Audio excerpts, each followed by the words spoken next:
Both Washington and Beijing have been trying to win over Jakarta for years, knowing that Indonesia holds the key to geopolitical power in the Indo-Pacific region. As Southeast Asia's largest economy and the world's largest archipelago, its resources and strategic importance are now catapulting it to become a major player on the global stage. Indonesia is so far staying neutral in a fierce trade war between the West and the East. The United States is offering access to its global network of trade partners, alliances, weapons, and security arrangements, with plenty of conditions attached. On the other hand, China offers partnerships with the fastest-growing state in the world, set to become the world's largest in a little over a decade.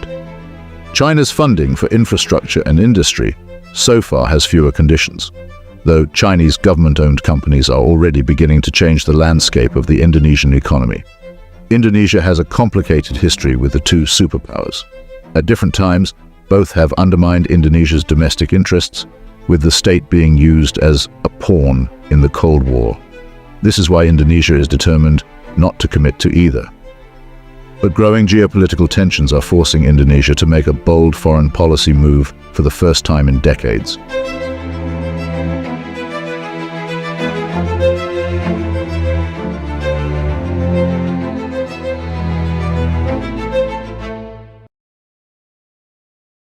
Historically, Indonesia's biggest threat has come internally. Home to 1,300 ethnic groups, 700 languages, and more than 18,000 islands spread over 1.9 billion square kilometers, unity was considered far-fetched. Each empire has had difficulties maintaining control over such a vast and varied area.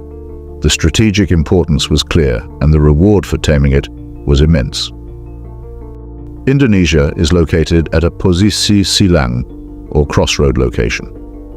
Those roads are the South China Sea, the Pacific Ocean, and the Indian Ocean. Maritime trade has been an essential part of the region's history, dating back to as early as the 4th century with Indian, Chinese, and other Asian trading partners. This vantage point gave birth to a succession of empires and was how Islam spread to the area. By the time the Dutch East India Company arrived in the late 16th century, modern-day Indonesia had already passed through many hands, all of whom understood the strategic importance of the region. The Portuguese established trading posts to secure valuable spices. It served as a major trading post. Under the Dutch, cash crops like tobacco, rubber, sugar, and opium were introduced for export. In less than 200 years, almost 5 Enos ships carrying 2.5 million tons of goods were sent through Indonesia by the Dutch East India Company.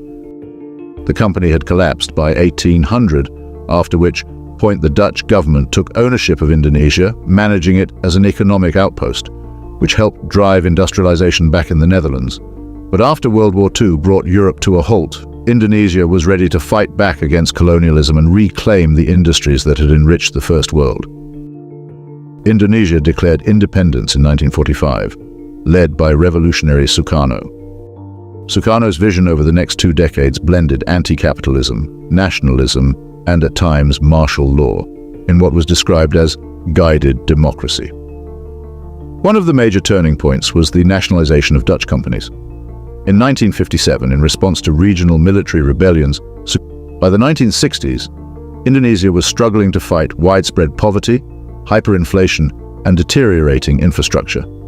Sukarno was overthrown during nationwide military and paramilitary operations where at least 500,000 people were killed under the pretext of fighting communism.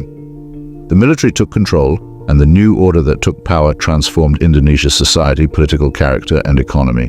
Its leader, Military General Suharto, took office in 1968 and quickly got to work. Suharto gave power to a group of economic advisors later called the Berkeley Mafia. They promoted free market capitalism by focusing on combating inflation and deregulating the market.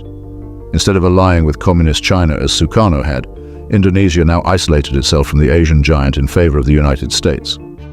Indonesia rejoined the International Monetary Fund, the United Nations, and the World Bank, enabling financial assistance to come from Western partners. And it worked. Less than a year after the Berkeley Mafia took charge, inflation fell by over 600%. And between 1968 and 1997, there was an average economic growth rate of 6.5% per year. almost as high as China's growth between 1979 and 2010. Some of Sukarno's policies did survive, most importantly, the nationalization of major companies. Royal Dutch Shell became Pertamina and then Pertamina, the country's state-owned oil monopoly. By 1973, it was producing almost 1/3 of Indonesia's oil. And when the Organization of Petroleum Exporting Countries, or OPEC, slashed its exports in 1973, there was a huge oil boom. As a member, Indonesia directly benefited from it. But underneath the economic growth was a rotten core. Funding was increasingly being misappropriated, put to both military and personal uses. And because of this, Pertamina was making huge losses, holding more than $10 billion in debt, which it eventually defaulted on. Corruption had crippled the economic reputation of the country, scaring off investment.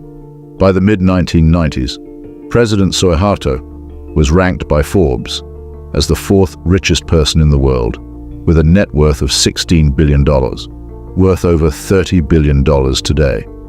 Rampant corruption and nepotism had been crippling the economy from functioning, and the extreme deregulation of the banking sector had allowed illegal money to pour in from overseas.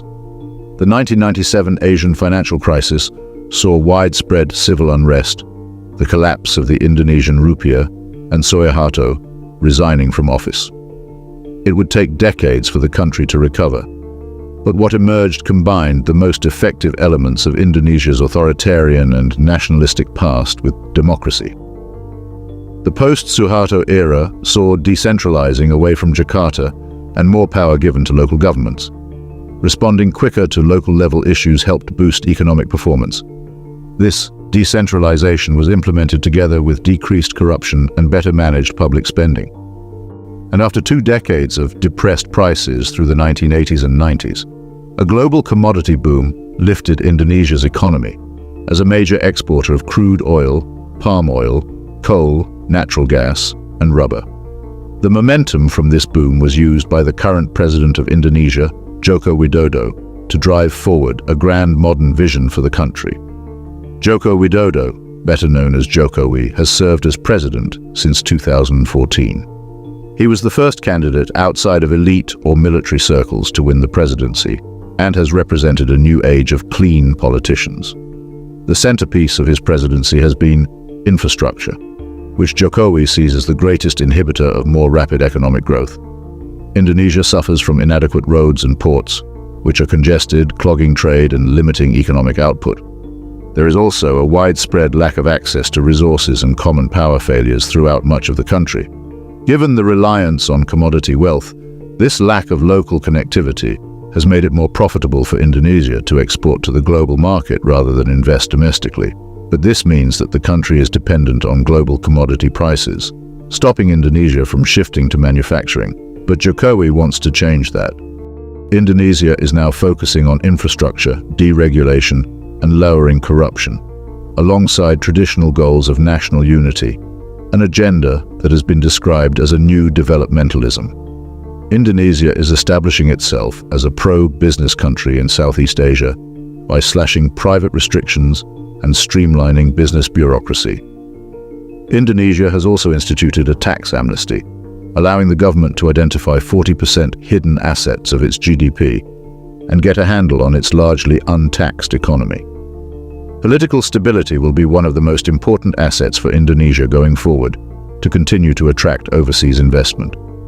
With Jokowi finishing his second and final eligible term, though, the question of future stability and succession is not an easy one. Under his presidency, Indonesia has made tactful diplomatic maneuvers which are designed to safeguard the country's interests by maintaining special relationships with international partners. But playing both sides risks souring relations with the 2 most powerful forces on Earth. China and the United States are both competing to win over Indonesia. It is a country seen as a vital economy to both superpowers' long-term vision. With conflicts flickering up again over the South China Sea, Taiwan, and an ongoing trade war, Indonesia will likely play a vital role in the future stability of the region. This will lead to an increased competition for their partnership from their eastern and western partners. Both have a long history with Indonesia. the United States was an early cheerleader for independence against the Dutch, hoping they could create an anti-communist ally in East Asia. There was a major diplomatic crisis in 1958 when a covert US airplane was shot down in Indonesian territory. The United States supported Sukarno's overthrow, having trained and strengthened the Indonesian military forces used to install Suharto. Washington also backed Indonesia's invasion of East Timor, knowing how important Indonesia was during the Cold War. On the other hand, Indonesia's past with China is even more complicated. While China enjoyed close relations with Indonesia during Sukarno's years, anti-Chinese sentiments made ethnic Chinese Indonesians targets during the 1965-1967 massacres. And ever since, they have been viewed with suspicion by Indonesia and subject to discrimination. These climaxed again in anti-Chinese riots in 1998, where Chinese Indonesian shops were looted, vandalized, and destroyed, leading to over 1,000 deaths, signaling the end of the Suharto regime. Since then, relations between the two states have been on the mend, helped by China's position as Indonesia's #1 trading partner. However, China may be becoming too embedded within Indonesia's economy. Above all other strategic foreign policy, though, Indonesia is deeply pragmatic. Indonesia has officially committed to neutrality in the case of a United States-Chinese conflict, which America admits blunts efforts for regional power in East Asia. Instead, Indonesia has chosen to focus on bilateral economic agreements and to engage with its regional partners through organizations like ASEAN, which was set up in 1967 to organize and enable dialogue for Southeast Asian nations. ASEAN was created after the policy of confrontation with Indonesia, beginning in 1963, which was backed by the USSR and China on one side, with the Federation of Malaya, the United Kingdom, Australia, and New Zealand on the other side. At the root of the conflict was Indonesia protesting the creation of Malaysia, which would extend as far as Borneo. Indonesia believed that the new state would only serve as a puppet for the colonial British. ASEAN not only provided a channel of negotiation for Indonesia, but it also reduced the perception of them as a regional hegemon and allows them to sidestep great power politics. At the same time, ASEAN provides Indonesia with an organized power base for international partners and as a communicator of its Indo-Pacific vision. Indonesia by far holds the most sway in foreign affairs as the biggest and most powerful state in the bloc. And with Chinese expansion, Indonesia has been looking to shore up its alliances with actors in the Pacific and Indian Oceans. The proposed Indo-Pacific Treaty of Cooperation and Friendship would go some way to uniting a so far disunified group of powers, made worse by the divisive issue of West Papuan independence. The Treaty of Amity and Cooperation, set up by ASEAN in 1976, covers many of the issues that the proposed Treaty of Cooperation and Friendship would cover, and includes all major parties in the region: China, Japan, Australia, and the United States. Indonesia's best option is to develop its maritime power, which the country described as its maritime nexus in 2014. But a lack of resources and management has left Indonesia's navy lagging behind its neighbors. And given the internal division of ASEAN, Indonesia's plans to project power may exceed its capabilities, though, as historically, the country's policy may be more based on a reluctance to be dragged into conflict than accumulating more power. But as a partner in China's Belt and Road Initiative, some of Indonesia's infrastructure funding is coming from the very country it seeks to protect itself from.